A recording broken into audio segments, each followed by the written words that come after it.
Dear students, today we'll see about history and features of Java programming. Myself, Jyoti Kaddevarmat, Department of Computer Science, Government First Year College, Dharwad. So, first of all, we'll see history of Java. Okay, Java is a general-purpose, object-oriented programming language. It is a simple, reliable, portable, powerful language. Okay, Java programming language developed by Sun Microsystem in 1995.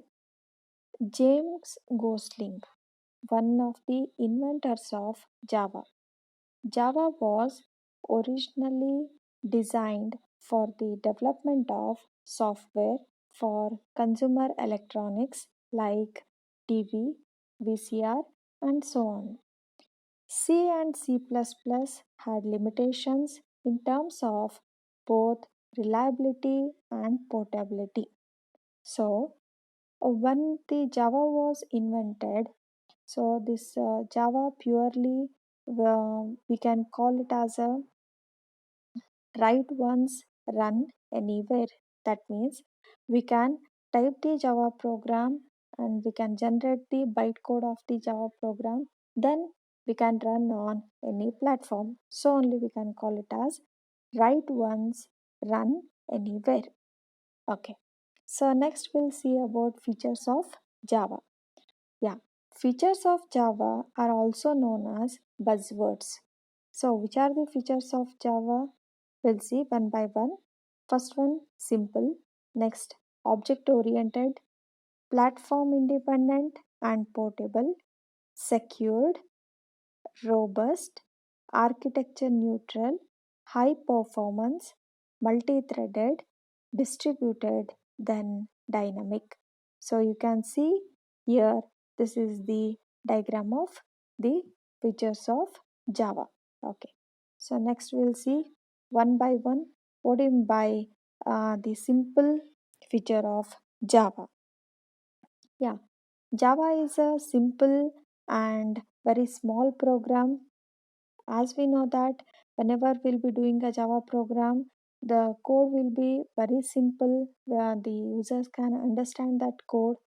Many redundant or sources of unreliable code of C or C++ are not part of Java, like use of pointers, preprocessor header files, go to statements, many more are there. Okay, so those parts of C and C++ they have been removed from Java. Okay, next it also eliminates operator overloading and multiple inheritance. Yes, as we know that the complex part of overloading we have studied in C++, the concept of operator overloading that has been removed from Java. There is no need to remove unreferenced objects because there is an automatic garbage collection. So in C++, we had some program like using of a dynamic memory allocation.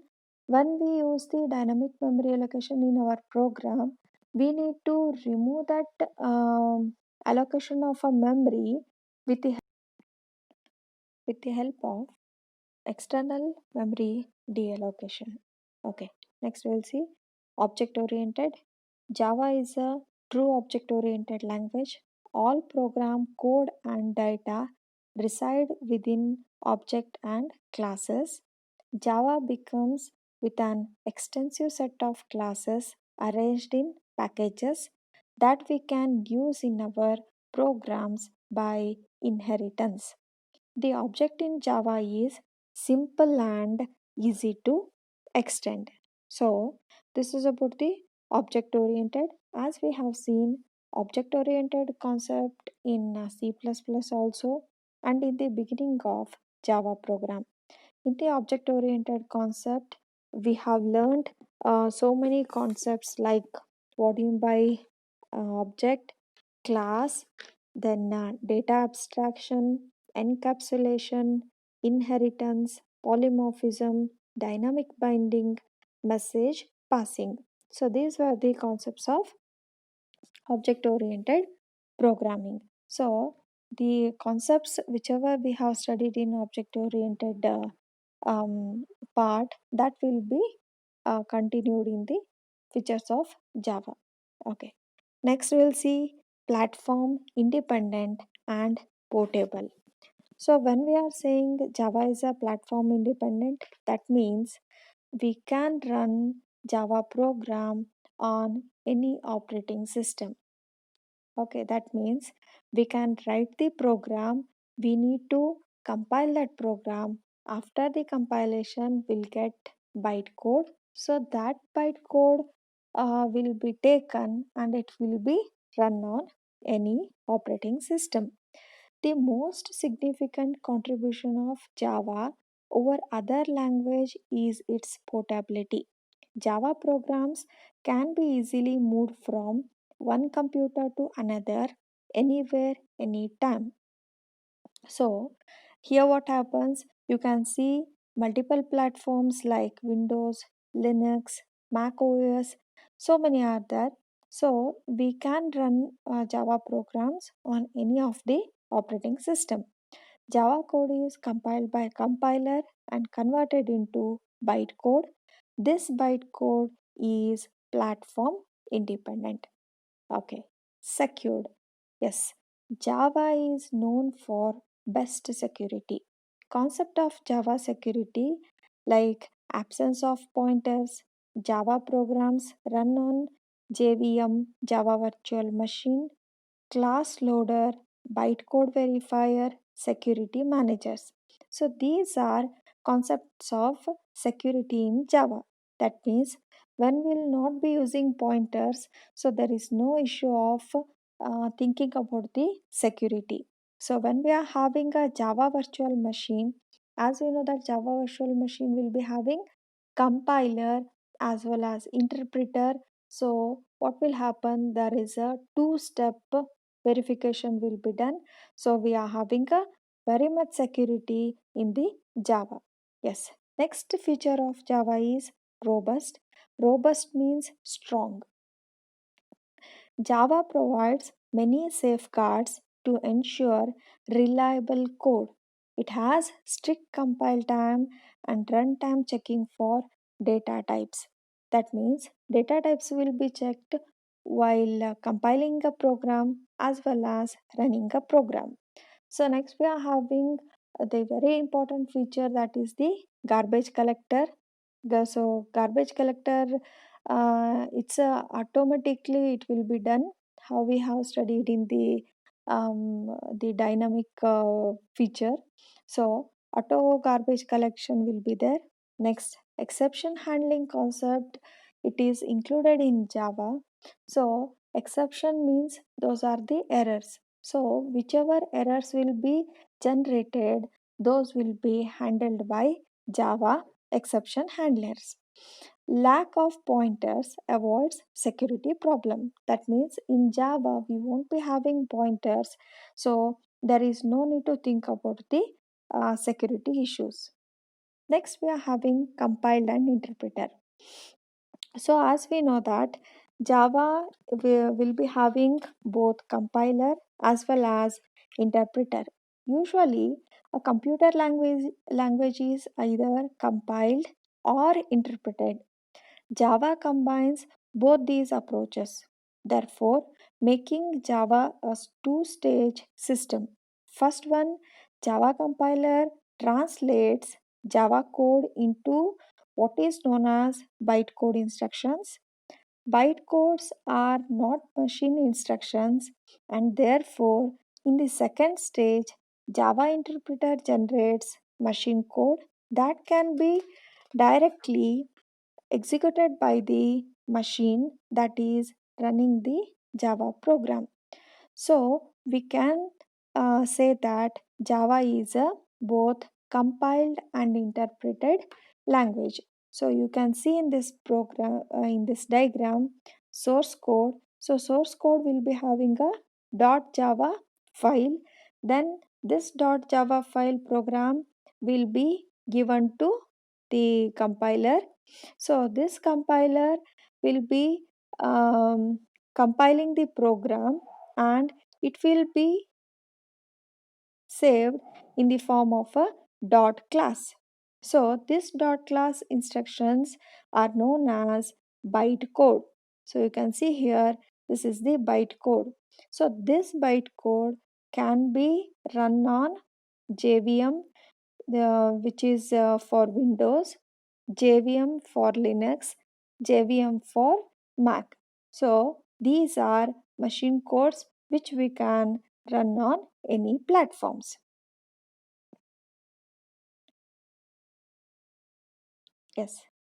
Next we'll see this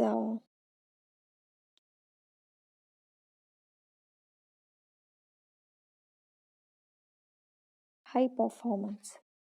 Java enabled high performance by introducing JIT, just in compiler, just in time compiler. JIT helps the compiler to compile the code on demand basis, that is, whichever method is called, only that method block will get compiled, by making compilation fast and time efficient. Therefore, makes this feature Java delivering high performance when compared to the other languages. So next, multi-threaded and interactive. So when we are talking about multi-threaded means handling multiple tasks simultaneously.